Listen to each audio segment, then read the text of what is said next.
जो secondary active transport होता है उसको कपल ट्रांसपोर्ट और को ट्रांसपोर्ट भी बोलते हैं, ठीक है। तो सेकेंडरी एक्टिव ट्रांसपोर्ट का दूसरा नाम क्या है? कपल ट्रांसपोर्ट और को ट्रांसपोर्ट, ठीक। In secondary active transport energy is use to transport molecule across a membrane. Secondary active transport में क्या होता है? एनर्जी का इस्तेमाल होता है to transport molecule across a membrane, ठीक है। In contrast to primary active transport, in secondary active transport there is no direct coupling of ATP. अगर हम प्राइमरी एक्टिव ट्रांसपोर्ट की बात करें तो उसके कंपैरिजन में जो सेकेंडरी एक्टिव ट्रांसपोर्ट होता है ना, उसमें डायरेक्ट कपलिंग नहीं होती एटीपी की। Instead it relies upon the electrochemical potential difference, या इसको हम याद कर सकते हैं ईपीडी, ठीक है। ये किस पर रियलाइज़ करता है? Electrochemical potential difference carried by pumping ion in and out of the cell, ठीक है। तो इलेक्ट्रोकेमिकल पोटेंशियल डिफरेंस की ट्रिक क्या होती है? ईपीडी। वापस से देखते हैं, जो सेकेंडरी एक्टिव ट्रांसपोर्ट होता है उस सेकेंडरी एक्टिव ट्रांसपोर्ट का दूसरा नाम होता है कपल ट्रांसपोर्ट, और इसी को क्या बोलते हैं? को ट्रांसपोर्ट। इसी को क्या बोला जाता है? को ट्रांसपोर्ट बोला जाता है, ठीक है। सेकेंडरी एक्टिव ट्रांसपोर्ट में क्या होती है? एनर्जी यूज़ होती है to transport molecule across a membrane. Secondary active transport में क्या होता है? एनर्जी यूज़ होती है to transport molecule across a membrane. In contrast to primary active transport, अगर हम प्राइमरी एक्टिव ट्रांसपोर्ट की बात करें तो in secondary active transport there is no direct coupling of ATP. इसमें क्या होता है? कोई भी डायरेक्ट कपलिंग नहीं होती एटीपी की। Instead it relies upon the electrochemical potential difference, बल्कि ये क्या होता है? डायरेक्ट कपलिंग नहीं होती एटीपी की, बल्कि इस पर रिलाई करता है। It relies upon the electrochemical potential difference यानी ईपीडी, जो कि क्रिएट होती है by pumping ion, created by pumping ion in and out of the cell, ठीक। अगर इसको हम सिंप्लीफाई करना चाहें तो सेकेंडरी एक्टिव ट्रांसपोर्ट क्या होता है? एक टाइप का ट्रांसपोर्ट होता है जिसमें जो सेल होती है वो move substance across the membrane using stored energy, not direct ATP. यानी सेकेंडरी एक्टिव ट्रांसपोर्ट एक ऐसा ट्रांसपोर्ट होता है जिसमें जो सेल होती है वो सब्सटेंस को मूव करती है। In which cell move substance across the membrane, membrane के अक्रॉस क्या करती है? सब्सटेंस को मूव करती है यूजिंग स्टोर्ड एनर्जी, और उसके लिए वो क्या करता है? स्टोर्ड एनर्जी का इस्तेमाल करती है, नॉट डायरेक्ट एटीपी, बल्कि वो डायरेक्ट एटीपी का इस्तेमाल नहीं करती है, ठीक है। तो सेकेंडरी एक्टिव ट्रांसपोर्ट एक ऐसा ट्रांसपोर्ट होता है जिसमें जो सेल होती है वो मूव करती है सब्सटेंस को अक्रॉस द मेम्ब्रेन वो क्या करती है? मूव करती है using stored energy, not direct ATP, वो डायरेक्ट एटीपी का इस्तेमाल नहीं करती है। In primary active transport ATP is use directly, primary active transport में क्या होता है? एटीपी डायरेक्टली यूज होती है, but in secondary active transport ATP is not directly used. अब वापस से देखते हैं, सेकेंडरी एक्टिव ट्रांसपोर्ट एक ऐसा ट्रांसपोर्ट होता है जिसमें जो सेल होती है ना, जिसमें जो is a type of transport in which cell move substance, जिसमें जो सेल होती है वो सब्सटेंस को मूव करती है अक्रॉस द मेम्ब्रेन के अक्रॉस। उसमें जो सेल होती है वो सब्सटेंस को मूव करती है across the membrane using stored energy, वो स्टोर्ड एनर्जी का इस्तेमाल करती है, ना कि डायरेक्ट एटीपी का इस्तेमाल करती है, ठीक है। प्राइमरी एक्टिव ट्रांसपोर्ट में क्या था? ATP is use directly, ATP क्या हो रही थी? डायरेक्टली यूज हो रही थी, but in secondary active transport, लेकिन सेकेंडरी एक्टिव ट्रांसपोर्ट में क्या हो रहा है? ATP is not use directly, ATP directly use नहीं हो रही है। Instead the cell first use ATP, बल्कि जो सेल है वो पहले क्या इस्तेमाल कर रहा है? एटीपी का इस्तेमाल कर रहा है to pump ion like Na+ और H+ and create concentration difference, और वो क्या क्रिएट कर रहा है? कंसंट्रेशन डिफरेंस क्या कर रहा है? क्रिएट कर रहा है, ठीक है। फिर से देखते हैं, सेकेंडरी एक्टिव ट्रांसपोर्ट को ही क्या बोलते हैं? कपल ट्रांसपोर्ट और को ट्रांसपोर्ट बोलते हैं। Energy is use to transport सब molecule across a membrane. In contrast to primary active transport, in secondary active transport there is no direct coupling of ATP. जो सेकेंडरी एक्टिव ट्रांसपोर्ट होता है ना, उसमें कोई डायरेक्ट कपलिंग नहीं होती ATP की। Instead it relies upon the electrochemical potential difference, बल्कि किस पर रियलाई करता है? इलेक्ट्रोकेमिकल पोटेंशियल डिफरेंस पर, जो कि क्रिएट होता है by pumping ion, which is created by pumping ion in and out of the cell, ठीक है। सेकेंडरी एक्टिव ट्रांसपोर्ट एक ऐसा ट्रांसपोर्ट होता है जिसमें जो सेल होती है वो मूव करती है अक्रॉस द मेम्ब्रेन, जिसमें जो सेल होती है वो मूव करती है across the membrane using stored energy. Cell जो होती है वो मूव करती है मेम्ब्रेन के अक्रॉस स्टोर्ड एनर्जी का इस्तेमाल करके, not direct ATP. Primary active transport में क्या था? ATP is use directly, primary active transport में एटीपी डायरेक्टली यूज हो रही थी, लेकिन सेकेंडरी एक्टिव ट्रांसपोर्ट में क्या हो रहा है? एटीपी डायरेक्टली यूज नहीं हो रही है। Instead the cell first use ATP, बल्कि सेल जो हो रही है वो पहले किसका इस्तेमाल कर रही है? एटीपी का इस्तेमाल कर रही है to pump ion like Na+ और H+ and create a concentration difference, और क्या कर रही है? कंसंट्रेशन डिफरेंस क्या कर रही है? क्रिएट कर रही है, ठीक है, कॉल्ड इलेक्ट्रोकेमिकल ग्रेडियंट, और उसी को क्या बोलते हैं? इलेक्ट्रोकेमिकल ग्रेडियंट बोलते हैं। Secondary active transport moves multiple molecule across the membrane powering the uphill movement of one molecule. Secondary active transport में क्या हो रहा है? मल्टीपल मॉलिक्यूल जो हो रहे हैं मेम्ब्रेन के अक्रॉस जा रहे हैं, powering the movement of powering the uphill movement of one molecule. Secondary active transport में क्या हो रहा है, बहुत सारे मॉलिक्यूल जो हो रहे हैं वो अक्रॉस द मेम्ब्रेन जा रहे हैं। Powering the uphill movement of one molecule. One molecule helps setup the needed gradient, और वही एक मॉलिक्यूल क्या होता है जो कि नीडेड ग्रेडियंट को सेट करता है to allow the movement of many molecule in and out of the cell, जिससे क्या होता है बहुत सारे मॉलिक्यूल क्या हो सकें, बाहर और अंदर जा सकें। ठीक है, तो सेकेंडरी एक्टिव ट्रांसपोर्ट में क्या होता है, multiple molecule move across the membrane, बहुत सारे मॉलिक्यूल जो होते हैं वो मेम्ब्रेन के अक्रॉस मूव करते हैं। Powering the uphill movement of one molecule, और इसमें होता क्या है, अपहिल मूवमेंट होता है एक मॉलिक्यूल का।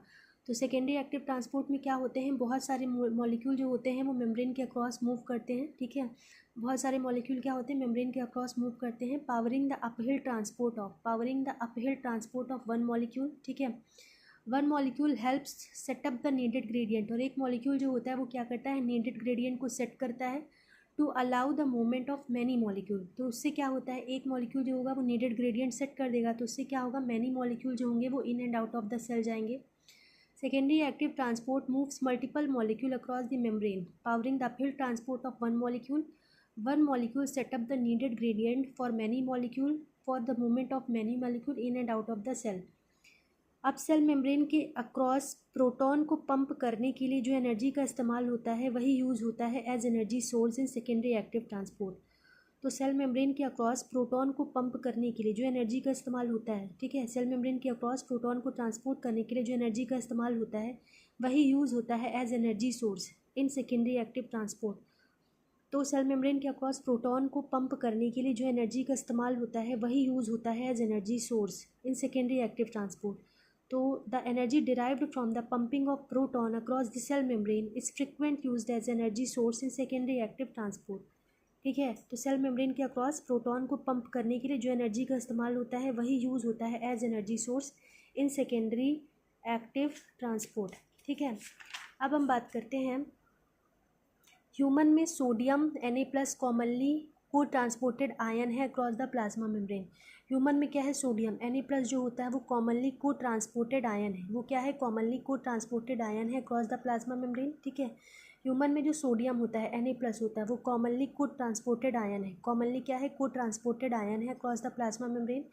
इन ह्यूमन सोडियम Na+ कॉमनली को transported ion across the plasma membrane. ठीक है, जिसका इलेक्ट्रोकेमिकल ग्रेडियंट यूज़ होता है to power the active transport of a second ion molecule against its gradient. Human में क्या होता है, जो कॉमनली यूज्ड को ट्रांसपोर्टेड आयन है वो Na+ है, तो in human sodium Na+ commonly को transported ion across the plasma membrane, जिसका इलेक्ट्रोकेमिकल ग्रेडियंट यूज़ होता है to power the active transport of a second ion.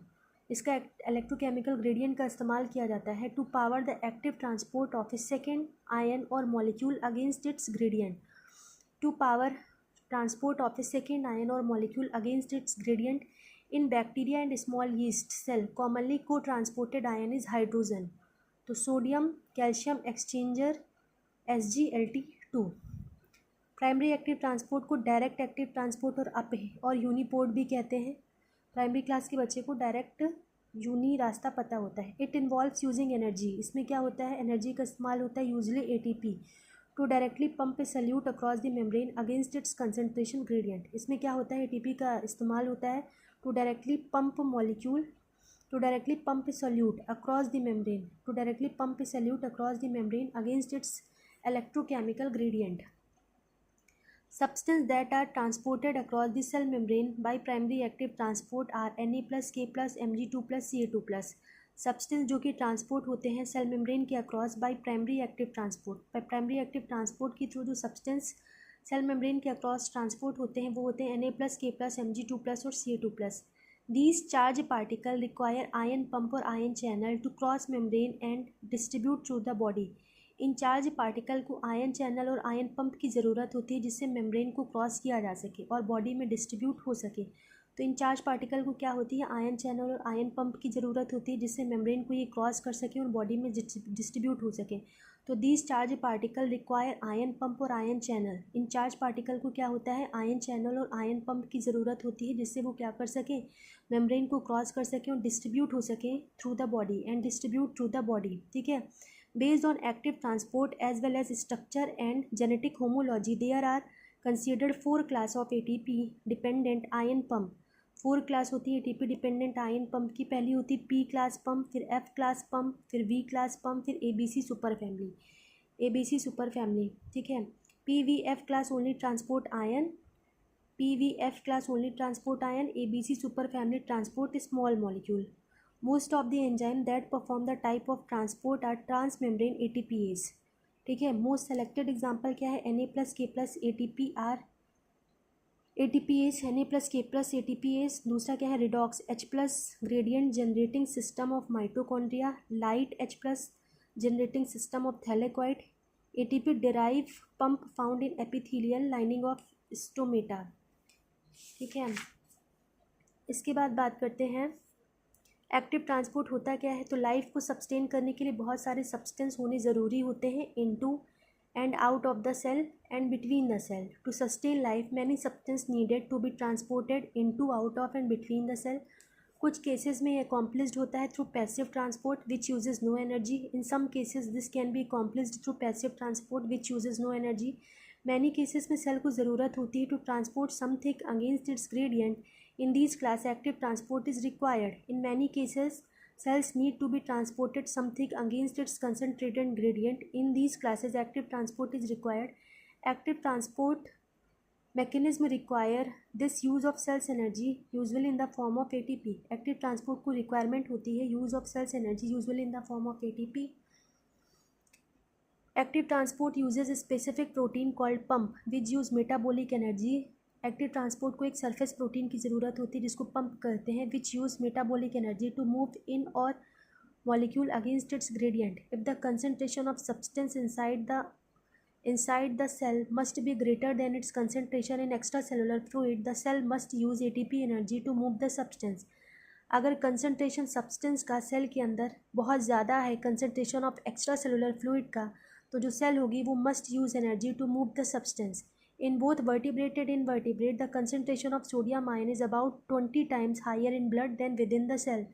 दोनों ही vertebrate और invertebrate में क्या होता है, concentration of sodium ion जो होता है वो 10 to 20 times जो होता है वो ज़्यादा होता है blood में than within the cell. Concentration of potassium ion is reverse, generally 20 to 40 times higher inside the cell. Such low sodium concentration inside the cell is maintained by sodium potassium pump.